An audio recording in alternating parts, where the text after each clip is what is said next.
بسم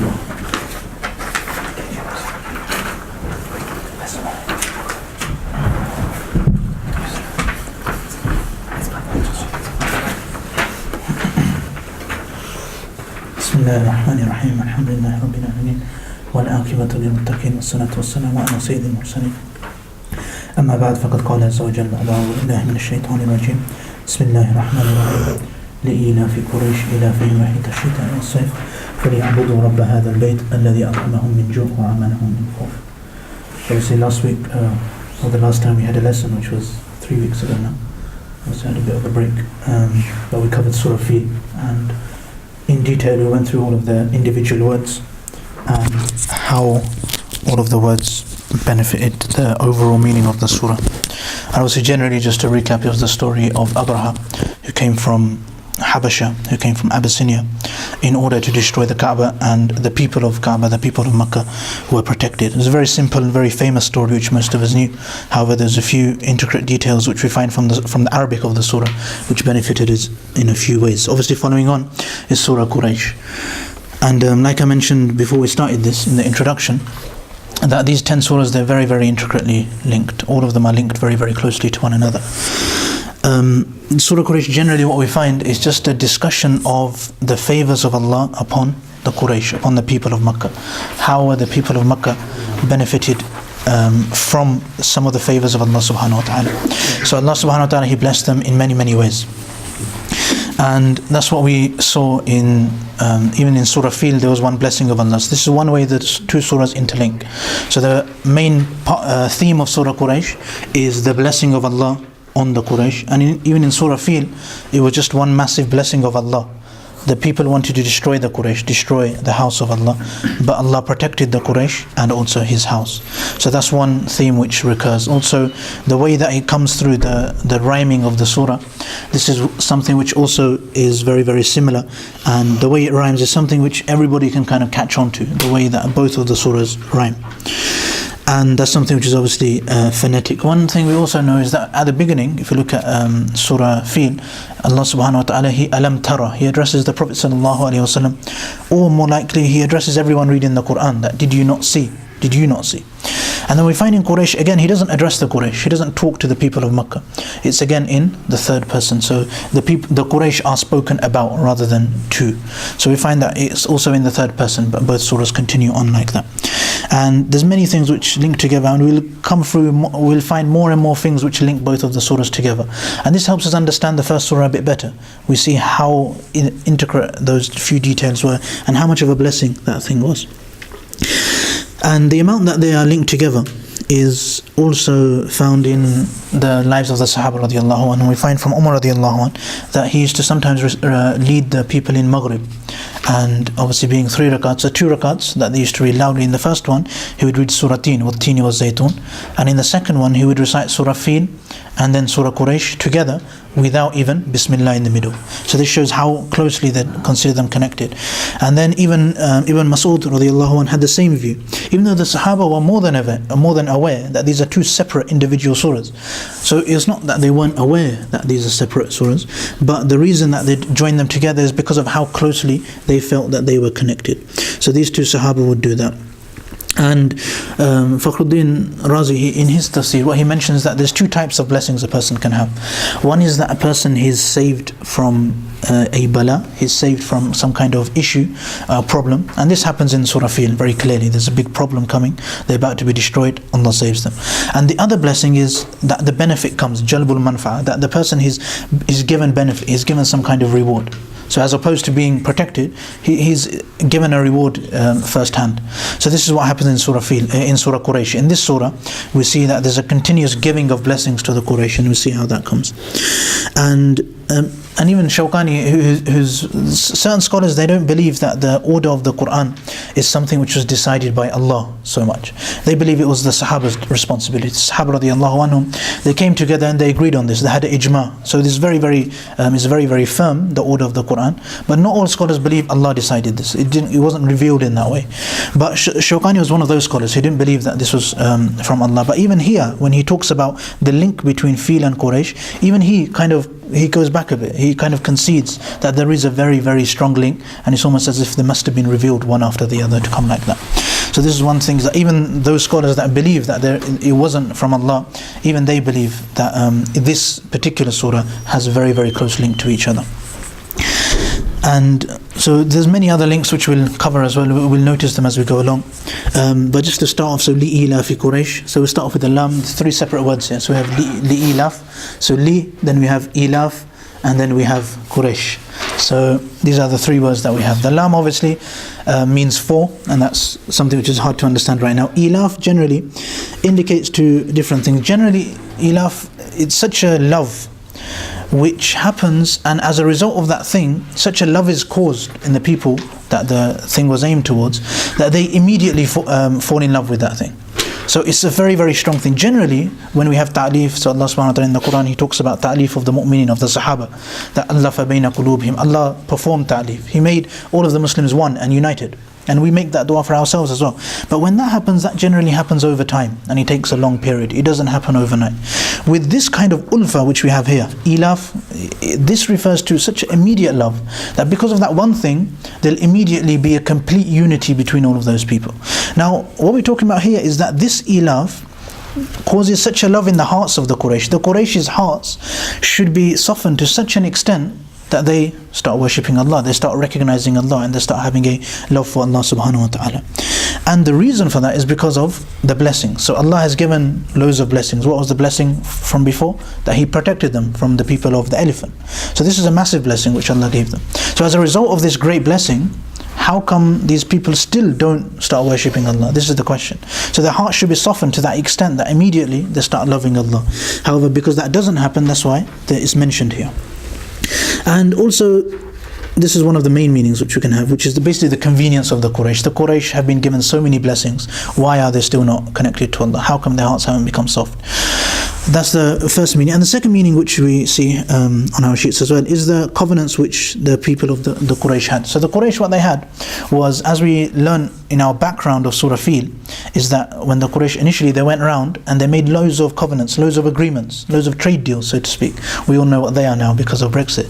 But they went around and made loads of trade deals with everyone around the world, around Syria, Syria and Iraq and in Yemen. They had these areas where they go to, and these trade deals would help them trade very, very freely, and that's something which was very, very beneficial for them.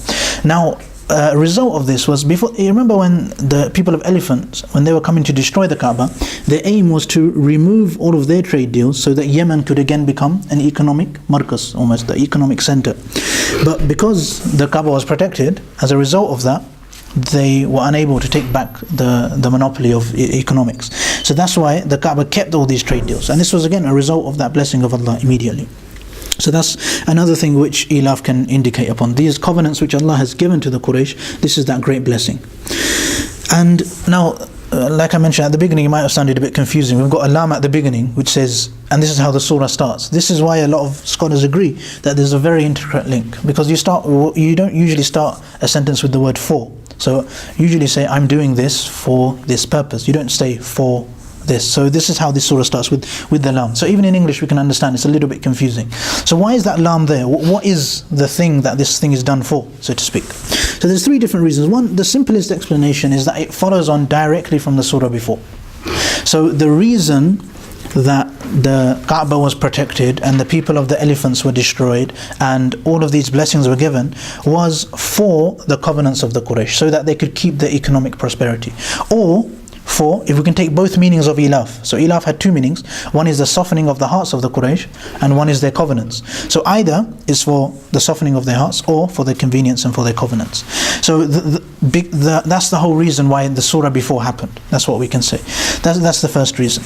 The second reason is to create shock. So for this purpose, this is something which happens in Arabic specifically. It doesn't make too much sense if you translate that into English. So li ilafi Quraysh, it brings attention to the ilaf. The lam is used to bring attention. It wouldn't be translated as much as for. But the lam of ta'ajjub, to bring attention of the Prophet ﷺ, that the Quraysh have been given so many blessings by Allah. This ilaf, their heart should be soft by now. How come it's not? And the Quraysh, remember, they're all listening to this conversation. So how come, why don't you guys listen? And your heart should become a bit softer. So this is the key thing. This is the second one. And the third one is consequence. So as a result of this, so لِإِلَافِ قُرَيْشٍ إِلَافِهِمْ رِحْلَةَ الشِّتَاءِ وَالصَّيْفِ فَلْيَعْبُدُوا. They should worship. So as a result of all of these covenants which they've been given, the convenience which they've been given, and the fact that their hearts have been softened in all these ways, they should now start worshipping Allah. They should change their lives. They should change the way that they appreciate. Remember, this is all part of the seerah of the Prophet ﷺ. So the Prophet ﷺ these verses are revealed in Makkah when the Prophet ﷺ is calling towards Allah. So then now at that time they're all opposing him. The Quraysh are opposing him. They're not letting him give da'wah. So these questions come to them. Why are they letting the house, these things happen to the house? So this is generally the meanings of lam, which you understand. So now li ilaf. So for the purpose of the covenants of the Quraysh, and then Quraysh is the last word, which obviously most of us we already know what that means. The Quraysh were the tribe and the people who ran Makkah at that time, and they were the big clan basically. And Quraysh, the word comes from a few different places. One is, it could be Taqarrush, which is that Quraysh, there were loads of people that lived in separate places, but they all came together to live in Makkah. That's why they were called Quraysh. Another reason is that some people there was a big whale, and people would refer to that as a qarsh, and because it lives in the ocean, there's no way you can really attack or defend yourself from that if it was a whale or a shark. So that was called a qarsh. And the Quraysh, they were very, very powerful, because this is one of the things which the surah highlights, how powerful they were and how much convenience they had. So this is something which is highlighted here, and they were very powerful.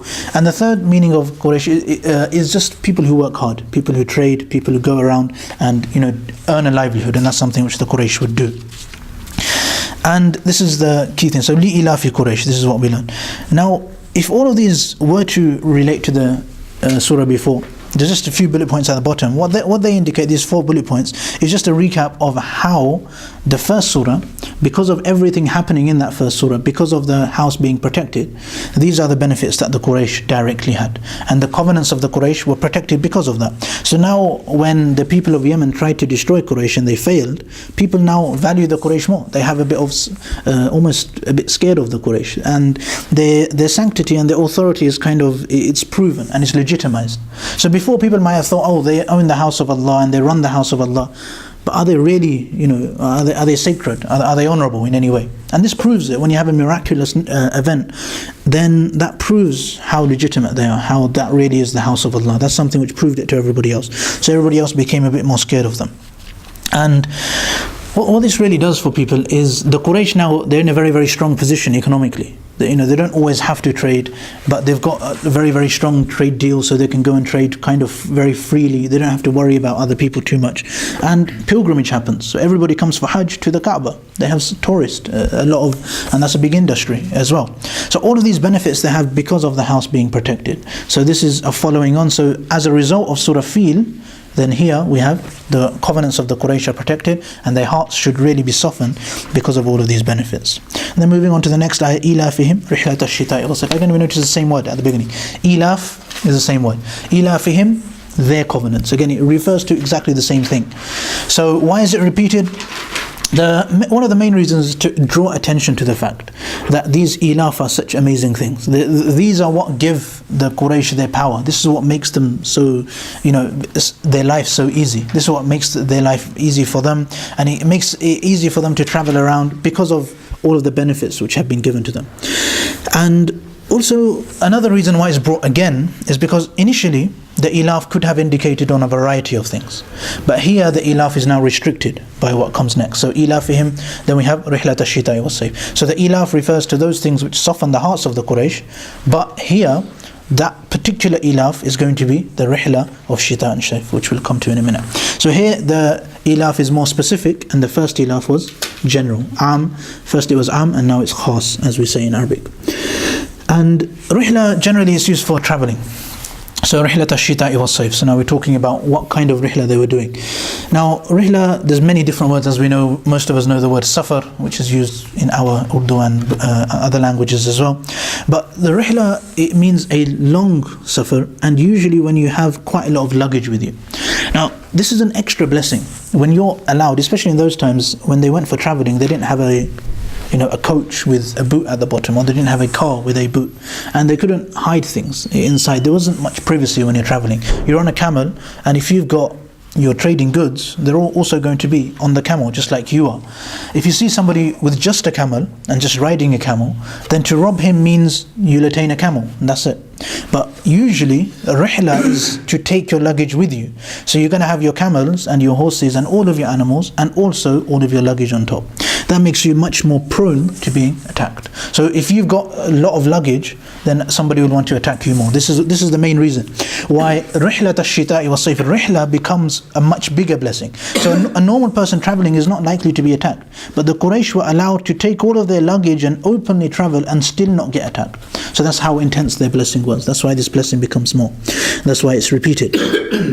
So the security which they were given, and this security was given, one of the main reasons, just to recap, we've mentioned this a few times now, but the main reason obviously is because if somebody wants to attack the Quraysh, their gods, so to speak, are all in the Kaaba. So they're if they attack the people of the Quraysh, they can say that, we'll destroy your God, or your gods, will be harmed because of them attacking the Quraysh. So that's what gave them security. And also the sanctity. They were regarded as, holy people to an extent. They were looking after the house. That's why they wouldn't be attacked. So these are all the blessings given, again, as a result of Surah Fil, and also these helped keep up the covenants. So this is how they benefit. Then Shita and Sayf, for those of us that have ever studied Arabic, I'm sure we know what these mean. So Rihlata, Ash-Shita, to travel in the winter, and As-Sayf, to travel in the summer. Again, even the order has some kind of meaning. Rihlat ash-shita, usually you mention summer before winter if you're talking about the weather. Winter comes first because a lot of scholars, they actually mention, why does winter come first? Winter comes first because generally winter is the time of hardship.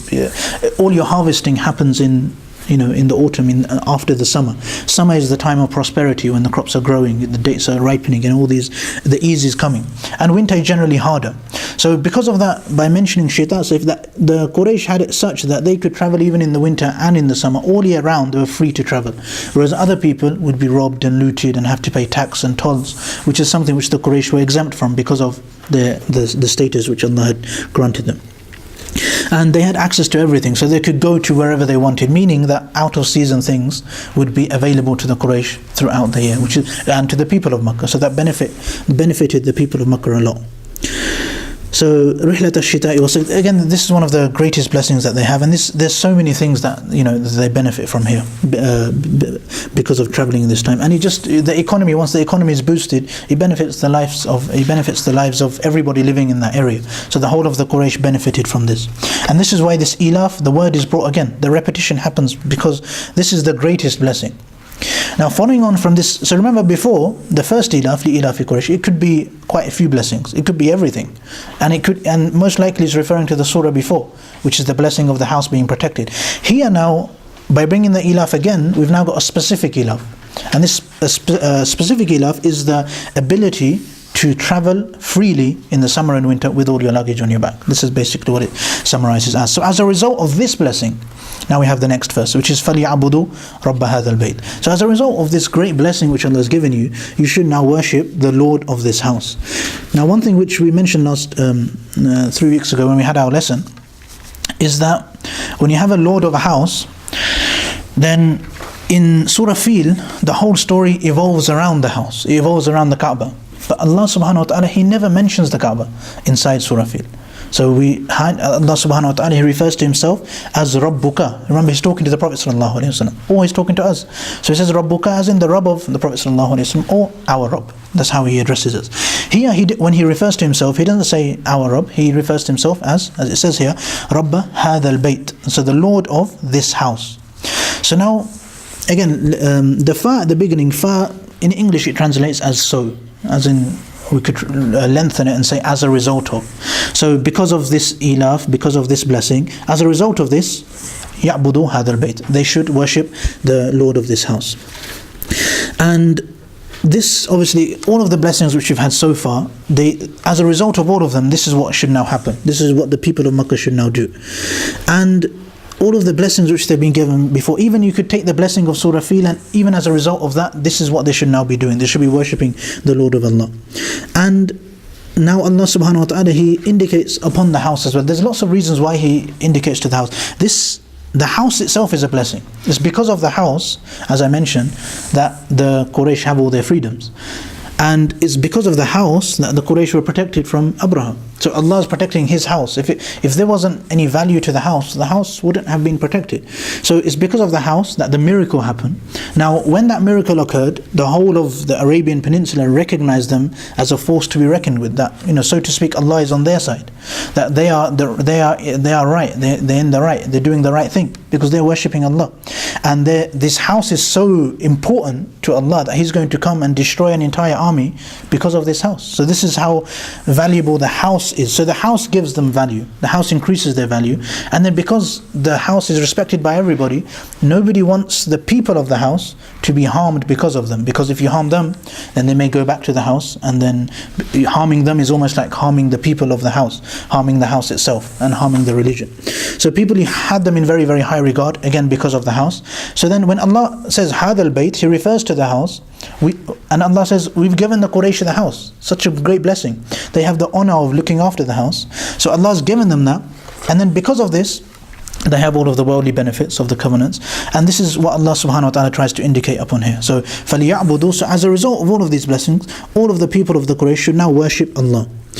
One thing we notice is that Allah subhanahu wa ta'ala, He doesn't say that you should thank Allah. He doesn't say, you should say hamd for Allah. He says, worship Allah. So now you've had all the blessings. So now the result of this is Islamically to worship Allah subhanahu wa ta'ala, to do what Allah tells. Not just to go around and say, thank you, or, to say alhamdulillah. We actually, with actions, Islamically, that's how we show our gratitude to Allah subhanahu wa ta'ala. That's the best form of thanks in Islam. That we show Allah subhanahu wa ta'ala how grateful we are by worshipping Him and showing Him that we appreciate this and do what Allah subhanahu wa ta'ala tells us. And the main obviously point to the Makkans is to stop having so many extra gods in the house, to get rid of those extra gods and to start worshipping Allah alone. And the last verse, which is الَّذِي أَطْعَمَهُم مِّن جُوءٍ وَآمَنَهُم مِّن خَوْفٍ, this shows a lot of the links. So أَطْعَمَهُم مِّن جُوءٍ,